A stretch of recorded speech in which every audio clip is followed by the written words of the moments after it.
Lagi rame tentang seorang pelamar kerja yang tidak lulus interview karena ternyata ketika HRD-nya cek di BI Checking dia punya tunggakan kredit di pinjol banyak banget. Di episode kali ini gua akan bongkar tentang pinjaman online. Welcome to Talk Podcast. Let's talk now. Masih bersama gue Andri. Ngomongin tentang pinjol. Tahukah kalian kalau pinjaman online yang ada di Indonesia itu kebanyakan pemainnya berasal dari negara Tiongkok atau Cina daratan. Nah, gue mungkin akan jelaskan dulu ya. Gue akan ceritakan tentang sejarah industri pinjol di Indonesia. Tahun 2015 sebenarnya tuh udah ada aplikasi pinjaman online. Kalau pernah dengar namanya Uang Teman, nah Uang Teman itu adalah pemain pinjol awal-awal tuh. Tapi sekarang perusahaan udah bangkrut sih. Dan ya pemberi utang meninggalkan hutang ternyata. Karena terakhir yang gue dengar, yang gue baca juga beritanya, perusahaan ini bangkrut, nyatakan pilot dan belum membayar gaji karyawannya dari tahun 2020. Miris ya. Nah, 2015 ada perusahaan namanya Uang Teman. Tapi mungkin 2015 sampai 2017 yang namanya aplikasi pinjol belum sebanyak sekarang, belum semasif sekarang. Lalu mulai tahun 2017 muncul pemain-pemain pinjol baru bermunculan, dan kalau kalian perhatikan nama-nama aplikasi pinjol itu nama-namanya unik ya. Kalau nggak mau dibilang geblek sih. Itu kebanyakan adalah perusahaan-perusahaan pinjaman online yang datang dari Tiongkok, dari Cina daratan ke Indonesia. Nah, pertanyaannya sekarang adalah, kenapa mereka banyak banget menyerbu Indonesia?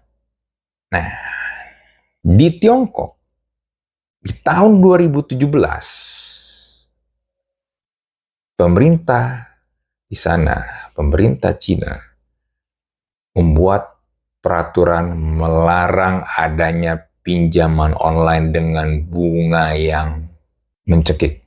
Karena waktu itu, 2017, itu adalah masa di mana masyarakat China itu banyak banget yang terjerat dengan pinjaman online dan nggak bisa bayar dan ditagih dengan cara-cara yang tidak etis. Yang sebenarnya mirip banget dengan kejadian yang ada di Indonesia sekarang. Dan akhirnya pemerintah di sana melarang adanya pinjaman online. So, para pemain pinjaman online ini akhirnya putar otak bagaimana caranya untuk tetap survive. Kalau di negara mereka sendiri aja mereka dilarang. Nah, akhirnya mereka memutuskan untuk expand ke beberapa negara. Salah satunya adalah Indonesia. Dan mereka targetin 2017. Dan 2017 yang masuk itu nggak cuma satu atau dua perusahaan doang, tapi rame-rame mereka masuk. Kayak janjian jadinya. Mereka ngumpul jadi satu, kita masuk ke sini yuk. Mereka buka barang-barang dengan nama yang berbeda-beda. Jadi memang ini benar-benar bedol desa banget, masuk ke Indonesia. Nah, 2017 mereka mulai buka, mulailah banyak orang-orang yang tertarik nih. Karena kan modalnya cuma selfie sama foto KTP doang. Lu dapet pinjamannya. Dan pinjamannya waktu itu memang angkanya masih belum gede ya. Lu nggak bisa gede. Range-nya di angka 500 sampai 500 ribu sampai 1 jutaan lah kurang lebih. Dan tenornya pun juga singkat. 15-30 hari. Sebulanan lah kurang lebih ya. Sebulanan kurang lebih. Nah, tapi pertanyaannya sekarang adalah, dengan cara mereka seperti itu, mereka kan dilarang nih ya di negara asal mereka, dan mereka masuk ke Indonesia nih dan menggunakan cara-cara yang sama. Dan behavior orang kita kan juga kalau melakukan pinjamannya juga nggak ada perhitungannya kebanyakan ya, apalagi yang ditargetkan sama aplikasi-aplikasi pinjol ini adalah orang-orang ya sorry itu sih segmennya adalah menengah ke bawah. Ada juga mungkin kelas menengah ke atas, wah, tapi gue kurang tahu juga angka pastinya berapa, yang mungkin juga pekerja kantoran, mungkin dia kerja di gedung-gedung kantor, tapi ya juga mengambil pinjaman ini mungkin karena uangnya udah habis, dia pengen beli sesuatu, diambil lah. Karena pada intinya adalah pinjaman ini memang lebih ditujukan untuk hal-hal yang sifatnya itu konsumtif, untuk belanja. Ada handphone baru, beli gadget baru. Bunganya itu 1% sehari rata-rata ya. Dengan lu mengambil pinjaman 1 juta misalnya, lu ambil tenor 30 hari, lu harus balikin 1.300.000. 30% loh yang lu harus balikin bunganya. Apakah worth it dengan barang yang lu beli? Dengan kebutuhan yang lu ambil? Jawabannya ada di lu.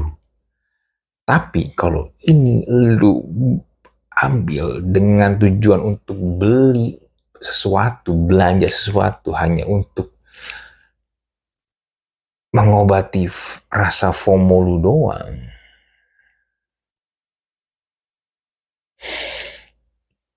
of course ini bukan keputusan yang bijak. Nah, tapi di satu sisi gue juga pengen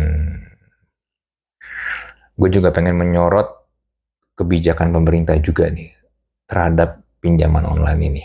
Di 2018 akhirnya kan karena mulai makin rame, masif, akhirnya pemerintah pun turun tangan lewat OJK, Otoritas Jasa Keuangan. Dan mulai dirapi-rapiin tuh. Kalau memang pengen beroperasi secara legal di Indonesia, harus mendaftar dan dapat izin dari OJK dulu. Ada yang daftar, tapi juga banyak yang enggak. Yang akhirnya ilegal. Dan salah satu cara OJK untuk nge-ban mereka adalah dengan bekerja sama dengan Google ya. Waktu itu kan banyak banget mereka tuh muncul di Google Play Store. Jadi kalau ada aplikasi yang ilegal, itu langsung di take down. Aplikasinya langsung hilang. Nggak bisa muncul, nggak bisa lagi nongol di Play Store. Nah, tapi mereka kan juga banyak akal ya. Mereka bikin lagi yang baru, nama yang baru, mungkin muncul lagi di Play Store. Atau mereka jualannya tuh nggak melalui Play Store, tapi langsung aplikasi lu download. Jadi dikasih linknya, lu tinggal download aplikasinya. Ada caranya yang kayak begitu. Yang sebenarnya itu yang cara yang mereka pakai di Tiongkok sana, karena kan di negara mereka kan tidak ada Google Play Store ya. Google dilarang di sana. Nah, yang jadi pertanyaan gue gini, memang akhirnya diatur sama pemerintah besaran bunganya dan berapa yang mereka harus boleh kasih, ada maksimalnya. Yang of course tidak boleh 1% sehari, tapi pinjaman online ini kan biar gimana pun targetnya kan masyarakat-masyarakat yang secara literasi keuangan payah ya.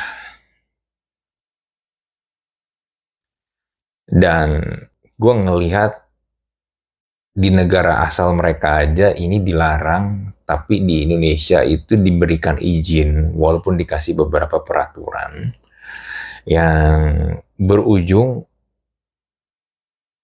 sepertinya tuh pemerintah antara peduli dan tidak peduli sih dengan masyarakatnya ya. Karena gini, kalau nyalahin kenapa lu tetap aja mau minjem, di sana udah tahu bunganya gede. Di satu sisi memang orang-orang ini yang minjam ini mungkin kepepet juga, ada juga faktor seperti itu. Dan gue ngelihat kalau memang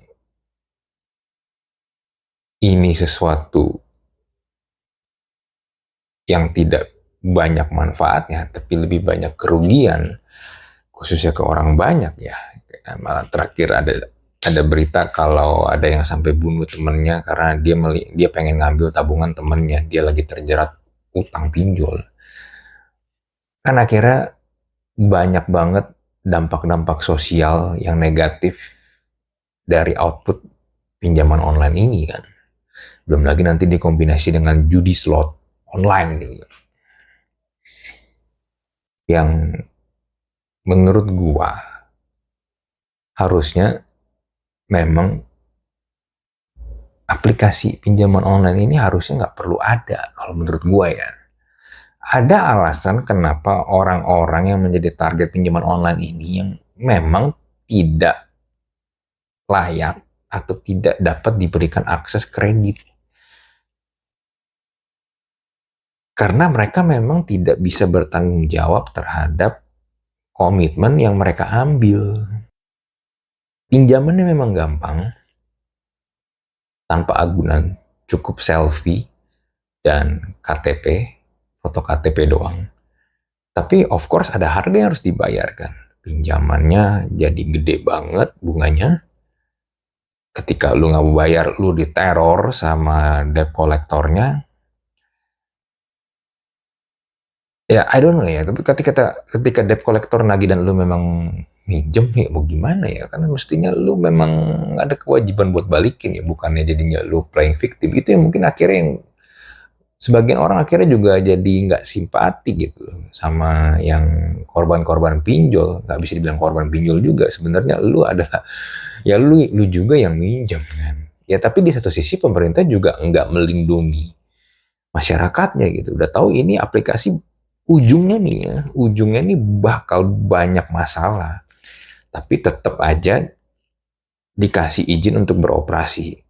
Walaupun balik lagi ya ada peraturan, tapi peraturannya pun ya hanya sebatas ya pokoknya ada beberapa poin untuk diatur bunganya, diatur tenornya, diatur cara penagihannya, tapi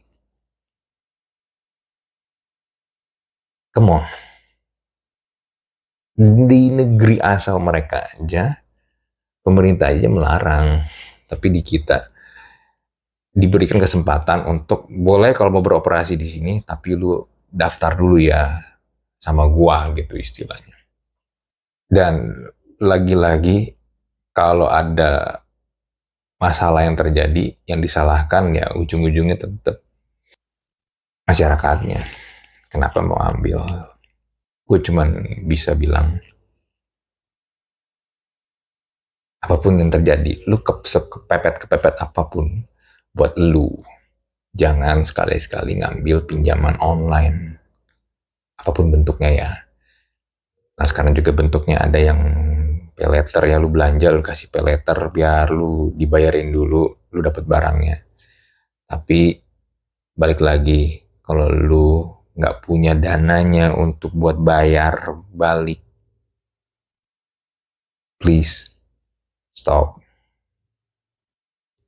Mungkin ini klise, tapi itu adalah cara yang terbaik.